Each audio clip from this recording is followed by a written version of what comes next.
안녕하십니까, 책돌이입니다. 오늘 소개해드릴 책은 가끔은 이기적이어도 괜찮아입니다. 저자는 미셸 엘먼, 출판사는 비즈니스 북스입니다. 저자 소개를 간단하게 하겠습니다. 미셸 엘먼, 유명 라이프 코치이자 30만 이상의 팔로워를 지닌 인플루언서이다. 영국 브리스톨 대학교에서 심리 실험학 학사를 취득하고 라이프 코치로 활동을 시작했다. 21살의 뇌종양 등으로 15번의 수술을 경험한 저자는 자기 몸의 흉터를 향한 사람들의 시선에 두려움을 느꼈다. 사람들이 싫어할까봐 흉터를 가리려고 노력했던 것처럼 관계에서도 불편한 마음을 숨기고 괜찮다라고 말하며 살았다. 그러다 어느새 만만한 사람이 되어버렸다. 소중한 사람들을 위해 애쓰는 말과 행동은 정작 자신에게 또 다른 상처가 되었다. 그렇게 몸의 상처뿐만 아니라 관계에서도 나 자신을 감추며 살아왔음을 깨달았다. 그럼 바로 본문을 보도록 하겠습니다. 세상 그 누구보다 나를 가장 사랑해야 한다. 이 말에 누구나 동의할 것이다. 하지만 이는 종종 조건부로 작용한다. 바로 다른 사람들을 위해 해야 할 일들을 먼저 마쳤다면이라는 조건 말이다. 그런데 여기에는 문제가 하나 있다. 일단 다른 사람부터 위하고 나면 나를 위해 쓸 시간이나 에너지가 전혀 남아있지 않다는 점이다. 사람들은 흔히 다른 사람들을 위한 일을 우선하고 챙기려고 애쓰는데 이때 그만큼 대가가 따른다는 걸 반드시 알아야 한다. 그 대가는 바로 나 자신이다. 다른 사람을 위하려면 나를 돌볼 시간과 에너지를 희생해야 한다. 그래서 관계에서 선을 긋는 일이 중요하다. 선을 긋는 건 자기 사랑의 다른 표현이다. 하지만 누구도 그 방식에 대해 이야기하고 싶어 하지 않는다. 나보다 남을 우선시 해야 되는 좋은 사람이 된다는 믿음과 정면 충돌하는 일인데다 내가 원하는 바를 중요시하면 이기적인 사람이라고 비난받을까봐 두렵기 때문이다. 그러나 나를 사랑하는 건 나의 인생을 다른 사람의 책임으로 미루지 않는다는 뜻이다. 또 선을 긋는다는 건 내게 꼭 필요한 건 내가 구할 것이며 다른 사람이 가져다 주겠지 하고 기대하지 않는다는 것이다. 이런 생각이 이기적이라는 것이라면 그렇다. 나는 기꺼이 이기적인 사람이 되겠다. 논란의 여지가 있겠지만 나는 나를 사랑하기 위해서는 이기적인 자세가 필요하다고 생각한다. 그러려면 인생의 우선순위를 다시 조정해 순위 목록의 맨 위에 나를 올려놓아야 한다. 현대사회에서 이기적이라는 말은 나쁜 꼬리표다. 이기적이라는 말을 들으면 다른 사람의 입장을 생각하지 않는 사람이라는 이미지가 떠오르기 때문이다. 하지만 나보다 남을 더 신경 쓰고 나면 나를 뒤로 미루고 마는 안타까운 결과로 이어진다. 자기 자신을 스스로 살피고 돌보는 일이야말로 우리가 주변 사람들에게 해줄 수 있는 가장 다정한 행동이라고 생각한다. 자신을 스스로 챙기지 못하면 당신과 가까운 누군가가 대신 그 책임을 느끼게 될 것이다. 우리가 사는 세상은 흔히 이타적인 사람을 칭송한다. 그런데 다른 사람을 먼저 위하듯 행동하는 사람의 이면을 들여다보면 그들은 자신의 말과 행동, 선택에 대한 타인의 반응이 너무 두려운 나머지 스스로 원하는 바를 요구하지 못한다는 사실을 숨기고 있다. 예를 들어 매우 이타적인 사람에게 뭐가 먹고 싶은지 물어봤다고 치자. 이타적인 사람은 답을 하지 못한다. 아무리 여러 번 물어봐도 결정은 나의 몫이 될 뿐이다. 이런 사람은 남을 매우 배려하는 듯 보이지만 자주 이런 상황에 놓이면 묻는 사람이 지치게 된다. 결국 내가 그들의 속마음을 읽어야 하기 때문이다. 이 사람은 정말 무엇을 먹든 상관없는 것일까?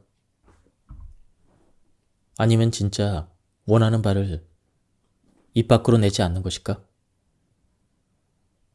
자신의 의견을 내세우지 않는 사람이 스스로 무엇을 원하는지 모르는 이유는 단 한 번도 무엇을 원하느냐는 질문을 받아본 적이 없거나 원하는 바를 말했을 때 상대에게 자주 무시당해서 요구하는 걸 그만두었기 때문이다.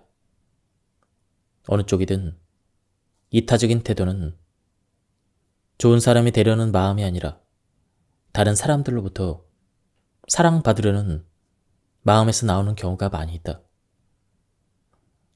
따라서 이타적인 사람은 자신이 얼마나 유용한 사람인지 증명했을 때, 그래서 다른 사람에게 인정을 받을 때만 자존감을 얻는다.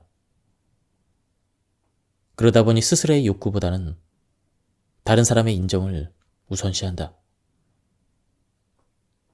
이타적인 성격의 자부심을 갖는 사람 대부분이 사실은 다른 사람을 위해서가 아니라 자신을 위해서 이타적으로 행동한다는 점이 아이러니하다. 이들은 스스로 마주하기 꺼려지는 내면의 공허함을 채우고자 다른 사람의 인정을 얻기 위해 온갖 일을 한다. 누구도 부탁하지 않은 희생을 자처하고 뒤에 돌아서서는 자기에게 신경 써주지 않는다며 꾹꾹 쌓아온 억울함을 터뜨린다. 타인을 위하던 사람이 남이 아닌 자신에게 더 초점을 맞추면 어떻게 될까? 다른 사람을 먼저 생각했던 이유는 사실 자신이 불안했기 때문이고 다른 사람을 위한다고 했던 일이 문제의 해결은커녕 오히려 문제를 일으켰다는 사실을 알게 된다. 우리가 모두 내일에만 신경을 쓰고 좀 더 이기적으로 군다면 다른 사람을 내 식대로 재단하거나 다른 사람이 구하지도 않은 의견을 내는 일은 줄어들 것이다. 우리가 이기적인 태도를 취한다면 주변 사람들에게 자신의 문제를 투사하기보다는 문제를 해결하는 데 초점을 맞추며 살 것이다. 자, 여기서 생각해보자. 다른 사람에게 시간과 에너지를 퍼주는 대신 애초에 그 시간과 에너지를 돌려받을 필요가 없도록 자신을 위해 쓴다면 어떨까? 내 시간과 에너지를 앗아가는 상대방도 문제지만 더 근본적인 문제는 싫다라고 거절하지 못한 우리에게 있다. 좋은 배우자, 좋은 친구, 좋은 직원, 좋은 가족으로 보이려고 애쓰지 마라. 그래야 비로소 우리는 다른 사람에게 베풀기 때문이 아니라 내 모습 그 자체로 좋은 사람이 된다는 사실을 깨달을 수가 있다. 관계의 선을 긋는 과정은 나라는 사람의 가치가 본질적이라는 깨달음을 얻는 과정이기도 하다. 우리는 지금까지 들어온 사회적 메시지, 즉 다른 이에게 좋은 사람이 되어야 한다는 메시지를 머릿속에서 흘려보낼 필요가 있다.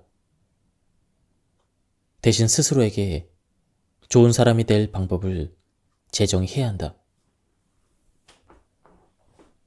나의 첫 번째 우선순위는 좋은 친구가 되는 일이었다. 좋은 친구가 된다는 건 듣기에는 좋았지만 내 건강에는 좋지 않았다.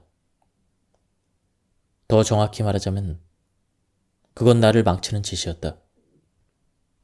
친구들은 놀러 가고 싶을 때 같이 갈 사람이 없으면 항상 나를 떠올렸다. 조르기만 하면 내가 따라 나설 것을 알았기 때문이다. 실제로 나는 가고 싶지 않을 때도 다음날 시험이 있어도 친구를 따라 나섰다. 한마디로 나는 호구였다. 넌 너무 친절해. 지나고 보니 너무 친절하다는 말은 결코 칭찬이 아니었고 아무것도 거절하지 못한다는 그 말을 돌려서 표현한 말이었다. 나는 실제로 내가 어떤 기분이나 감정을 느끼기보다는 상대가 나를 좋아하는 게 더 중요하다고 생각했다. 누군가 나를 속상하게 하면 입을 다물었고 형편없는 행동을 보이는 사람이 있어도 별일 아니야 라며 넘어가곤 했다. 누군가 선을 넘는 말이나 행동을 해서 화가 나면 돌려서 비난하는 방식으로 화를 삭혔다. 무엇보다 최악은 나를 전혀 존중하지 않는 사람들과 인생을 함께 했다는 사실이다.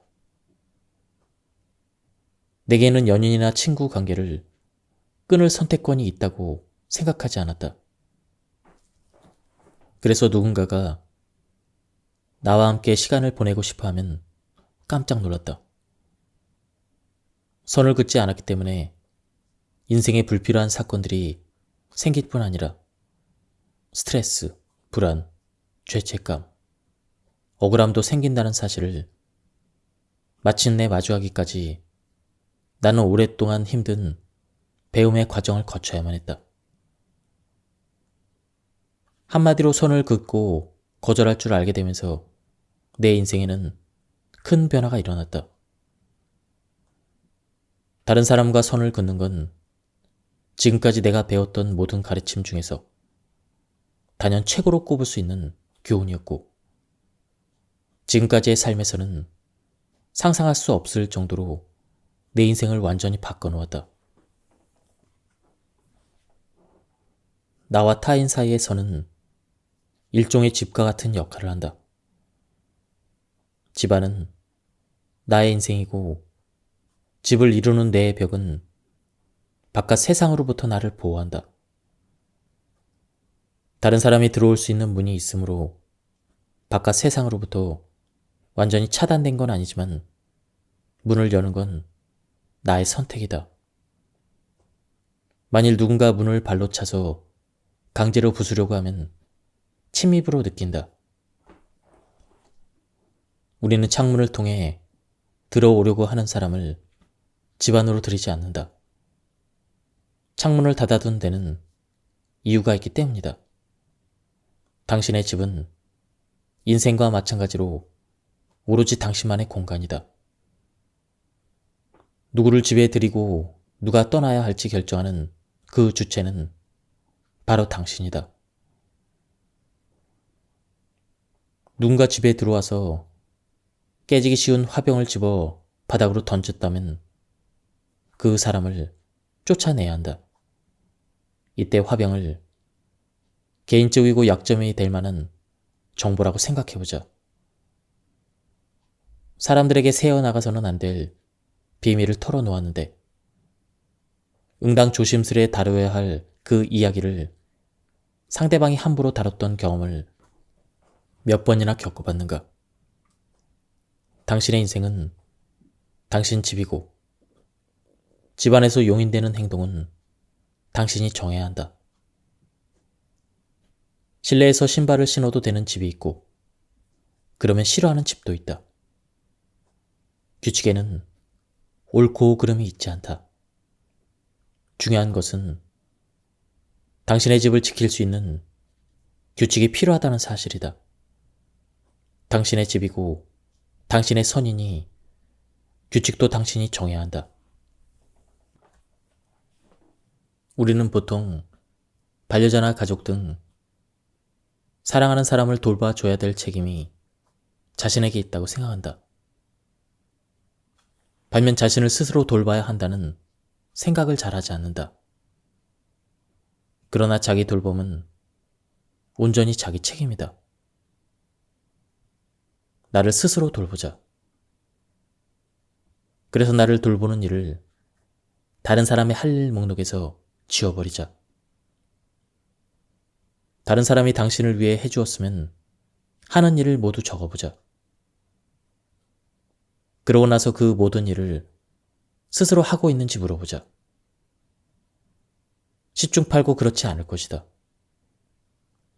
다른 사람이 우리를 돌봐주기를 바라는 이유가 여기에 있다. 나에게 필요한 건 스스로 채우는 것이 가장 기본이라고 생각하자. 그렇게 했을 때 더욱 바람직한 관계를 맺을 수가 있다. 한층 자급자족적인 사람이 되기 때문이다. 유대인 속담에 내가 나를 위하지 않으면 누가 나를 위하겠는가? 라는 말이 있다. 당신 스스로를 위해 당신의 삶을 사는 건 당신의 책임이다. 당신이 당신의 삶을 살지 않는다면 누가 그렇게 해줄까? 대대로 의사인 집안의 유산을 이어 부모님을 기쁘게 해드리려고 의대에 가는 아들이 있다고 해보자. 의사가 되는 건 그의 목표일까? 아니면 부모님의 목표일까? 부모님을 만족시키겠다는 목표를 일단 달성하고 나면 스스로 선택하지 않은 직업에서 얻은 성취감이 그를 계속 만족시킬 수 있을까? 그리고 부모님이 돌아가시고 나면 후회하며 살게 될까? 문제는 대부분의 사람이 타인의 기대가 지배하는 삶을 살 뿐 자신이 원하는 바가 무엇인지 스스로 알아보려는 시간을 거의 갖지 않는다는 점이다. 감정의 선. 타인의 감정은 나의 책임이 아니다. 감정의 선을 긋는다는 건 무엇이 내가 느끼는 감정이고 무엇이 상대가 느끼는 감정인지 알며 내 감정이 아닌 다른 사람의 감정에 책임지기를 거절한다는 뜻이다. 또한 감정의 선을 그으면 누구도 내게 억지로 어떤 감정을 느끼게 만들 수 없다는 사실을 깨닫게 된다. 자신의 감정에 책임을 지고 자신의 감정 때문에 다른 사람을 탓하는 짓은 그만두자.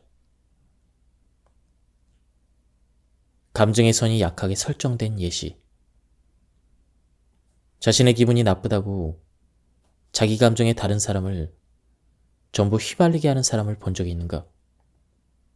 이런 사람은 처음 상황과 상관없이 시비를 걸어 문제를 일으킨다. 그냥 자기가 행복하지 않으면 아무도 행복해서는 안 되는 사람이기 때문이다.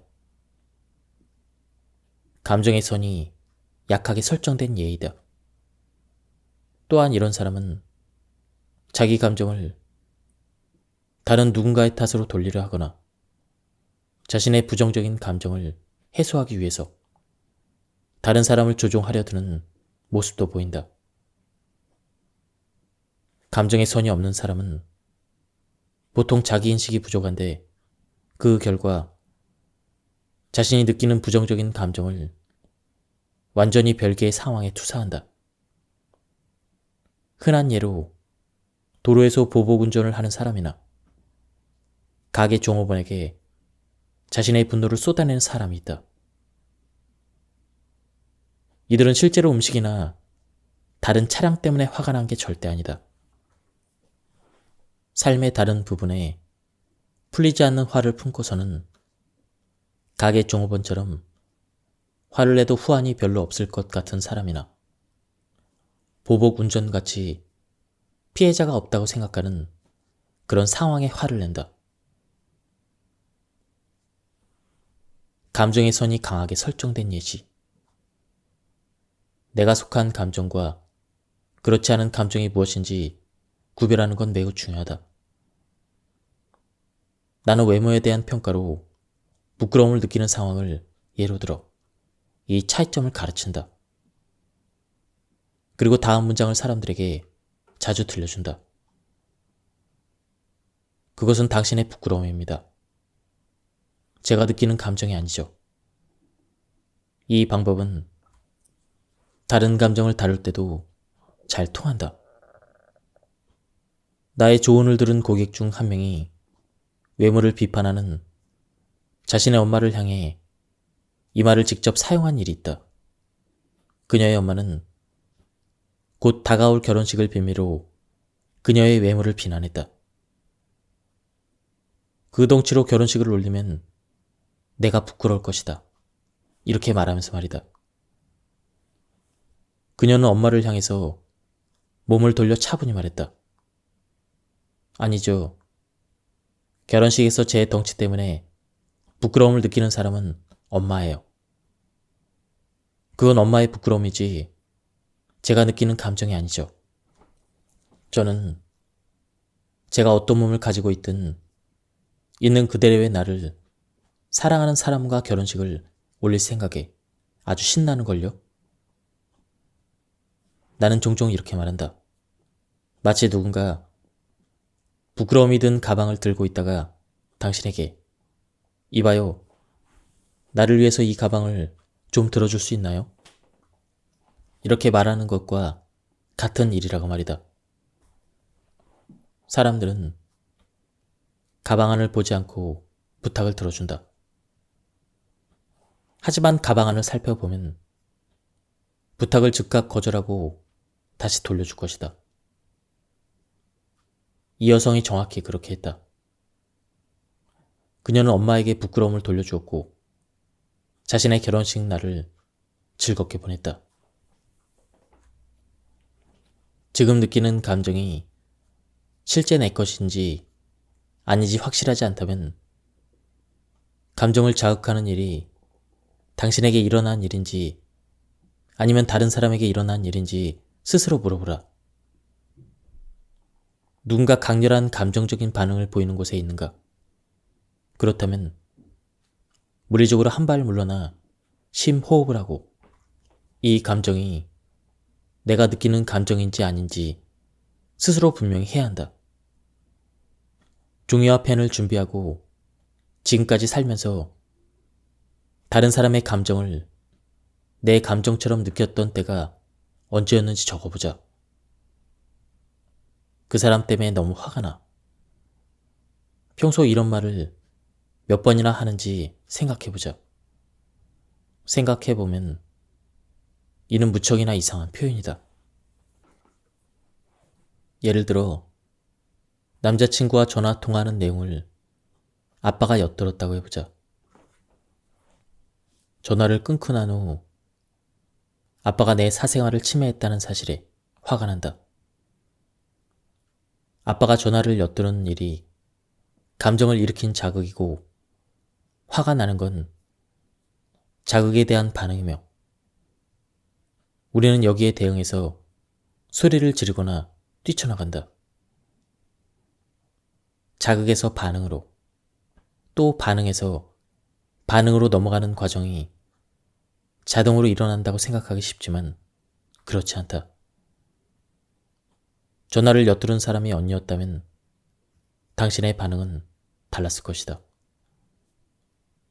지하철에서 낯선 사람이 그랬다면 당신은 완전한 무관심으로 반응했을 것이다. 이렇게 감정의 자극과 반응 사이에 공간이 있다는 사실은 대응 방법 또한 통제할 수 있다는 의미이다. 이에 더해 우리가 느끼는 감정이 부정적인 게 아니라 감정에 대응하는 방식이 부정적임을 깨닫는 것도 중요하다. 예를 들면 화 자체는 건강한 감정이다.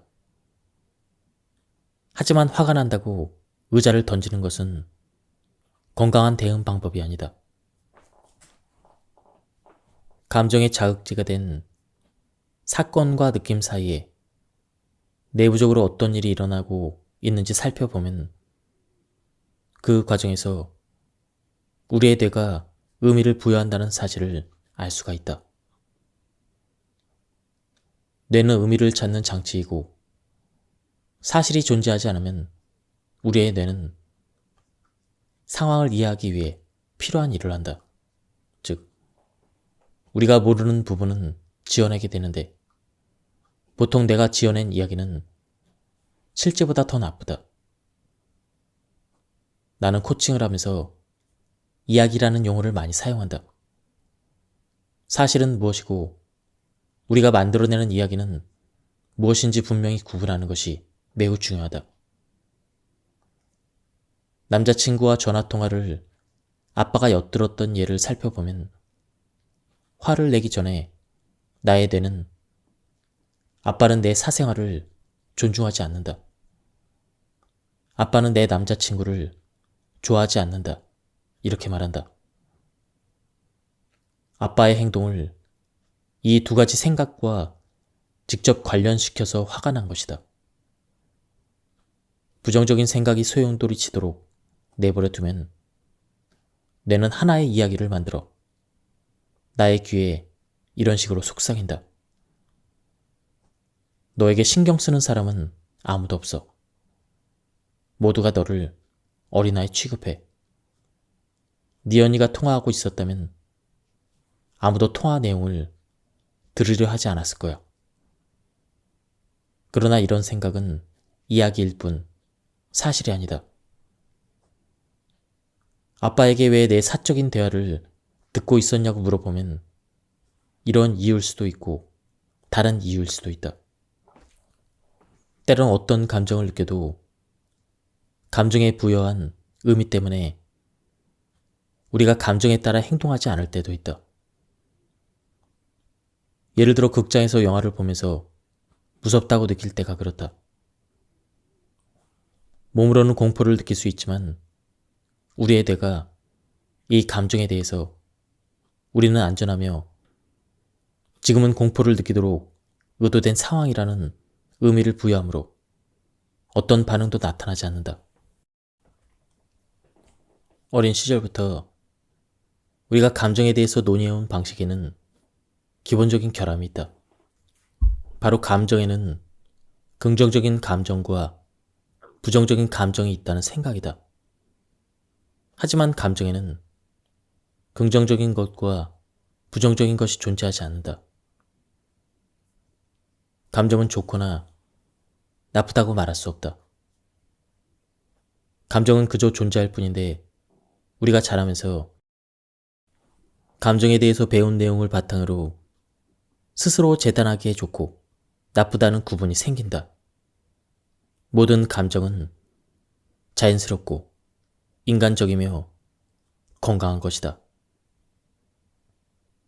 감정을 건전하지 못하게 만드는 건 우리가 배워온 감정을 다루는 방식이다. 사람들이 모든 감정 중에 분노가 가장 나쁘고 건전하지 못한 감정이라고 생각하는 이유는 화가 났을 때 사람들이 하는 행동 때문이다. 건강한 화를 내기 위한 핵심은 다른 누군가를 다치게 만드는 쪽으로 향하지 않고 몸에서 물리적인 화의 기운을 빼내는 것이다. 예를 들어 이런 방법을 추천한다. 베개 때리기, 벽에 대고 소리 지르기, 분노의 편지 쓰기, 또는 내가 가장 좋아하는 방법으로 분노의 노래를 고래고래 따라 부르기 등이 있다. 각각의 감정은 다 우리에게 도움이 된다. 감정은 누른다고 사라지는 게 아니다. 감정을 억누르면 결국에는 삶의 다른 영역에서 다른 방식으로 모습을 드러낼 뿐이다. 각 감정에 적절히 대처할 도구가 주어진다면 감정을 잘 헤쳐나갈 수가 있고 감정에 휘둘리는 일을 줄일 수가 있다. 몇 가지 대표적인 감정의 특성을 한번 살펴보자. 화. 선을 긋는 데 있어 가장 중요한 감정은 화이다. 화가 난다는 건 누군가 당신이 그은 선을 넘었다는 분명한 표시다. 화는 에너지를 만들어내는 유일한 부정적인 감정이다. 화가 날 때 에너지가 생기는 이유는 자신의 도덕과 가치를 보호할 힘을 내기 위해서이다. 정말 지친 상태였는데 어떤 일이 일어나 화를 내본 적이 있는가? 그러면 보통 다시 힘이 난다. 화는 정당하거나 부당한 것이 아니며 의미가 있거나 무의미한 것도 아니다. 화는 그냥 화이다. 제가 느끼는 화가 정당한가요? 이렇게 묻는 것은 제가 목마를 권리가 있나요? 이렇게 묻는 것과 비슷한 일이다. 화는 우리가 느끼는 어떤 것이다. 화가 존재하는 데는 이유가 있고 언제나 존중과 관심을 받아 마땅한 대상이다. 우리는 누구나 어떤 감정이든 느낄 권리가 있고 당연히 화도 예외는 아니다. 이 책 전체에서 나는 감정을 정리하라는 표현을 계속 사용할 것이다. 그러니 감정을 정리하라는 게 무슨 뜻인지 자세히 이야기해 볼 필요가 있다. 우리의 감정은 일종의 움직이는 에너지이며 그 에너지는 몸 밖으로 빼내야 한다. 우리가 감정을 정리하는 걸 피하는 이유는 감정에 초점을 맞추다 보면 보통 그 강도가 커지게 되기 때문이다. 하지만 감정을 느끼지 않고 정리하지 않으면 그 감정이 우리 안에 쌓이게 된다는 사실을 기억하자. 그렇게 쌓인 감정은 곤란한 순간에 조금씩 다른 사람에게 쏟아지는 형태로 표출이 되며 때로는 파괴적인 결과를 가져오기도 한다. 이와 반대로 감정에 뛰어들어 헤쳐나가면 감정이 누그러지거나 완전히 사라진다. 인생에 이처럼 감정을 정리하는 시간을 더 많이 가질수록 다른 사람에게 감정을 쏟아내는 일이 줄어든다. 우선 감정에 대해서 어떠한 판단도 하지 말아야 한다. 종종 자신이 느낀 감정이 타당하지 않다고 여길 때 우리는 쌓아 올린 감정 위에 감정을 더 쌓으며 상황을 악화시키는데 시간을 쓴다. 이를테면 사람들은 공포를 느낀다는 그 자체를 두려워하거나 화가 났다는 사실 그 자체에 화를 낸다. 감정이 타당해야 될 필요는 없다. 누군가가 죽어서 슬픔을 느낄 때 우리는 슬픔을 허락한다. 하지만 죽은 사람에게 화가 날 때는 죽은 사람에게 화를 낸다는데 죄책감이 들면서 감정이 악화된다. 그래서 화가 나는 감정을 정리할 수 없다. 아무리 비이성적이거나 비논리적이라고 해도 누군가 죽었다는 사실에 분노할 수가 있다. 어떤 감정이 들 때는 다음 3가지 주요 사항을 기억해야 한다. 1. 어떤 감정을 느끼든 있는 그대로 느껴도 된다. 2. 감정은 타당하다. 3. 그러한 감정을 느껴도 괜찮다. 내 감정을 정리할 만큼 아무런 방해도 받지 않는 시간을 충분히 가지지 못할 수도 있다. 그럴 때는 어떻게 해야 할까? 내일 회사에 중요한 일이 있는데 연인과 이별해서 슬퍼하고 있다고 해보자. 내일 아침 그 업무를 할 수 없을 정도로 다시 나를 추스를 수 없을 것 같다는 생각 때문에 무너지면 안 된다고 나의 감정을 억누른 순간이다. 그럴 때 나는 혼자 있을 수 있는 시간을 따로 정해둔다. 그러면 주말 혹은 가능한 빠른 시간 안에 그 감정을 내가 마주하리라는 걸 알고 무의식은 쉬게 된다. 감정을 정리할 시간을 확실한 일정으로 잡으며 내 감정이 우선순위라는 걸 무의식에게 보여준다. 모임을 취소하든 아니면 그저 달력에 써놓기만 하든 시간을 내는 행동으로 내 감정을 존중하고 이를 정리하는 시간을 드릴 만한 일이라는 걸 확인한다. 감정은 이렇게 정리한다. 제일 먼저 편히 앉을 곳을 찾는다. 그리고 담요를 덮거나 촛불을 켠다. 차분하고 안정감을 느낄 수 있는 방법이라면 무엇이든 좋다. 발을 바닥에 대고 심호흡을 한다. 신체적인 감각이 느껴지는 곳을 찾았다면 그 느낌에 집중하자. 때로 그 느낌은 강도가 커지고 고통스러워지기까지 한다. 이것이 바로 우리가 눌러왔던 고통이다. 감정적인 고통이 신체적인 고통으로 발현되는 일은 흔하다. 우리 몸속에 감정이 들어있기 때문이다. 고통을 느끼는 신체의 부위에 더 오래 주의를 기울이고 계속 숨을 불어넣으면 긴장감과 고통이 사라지거나 신체의 다른 부위로 이동한다.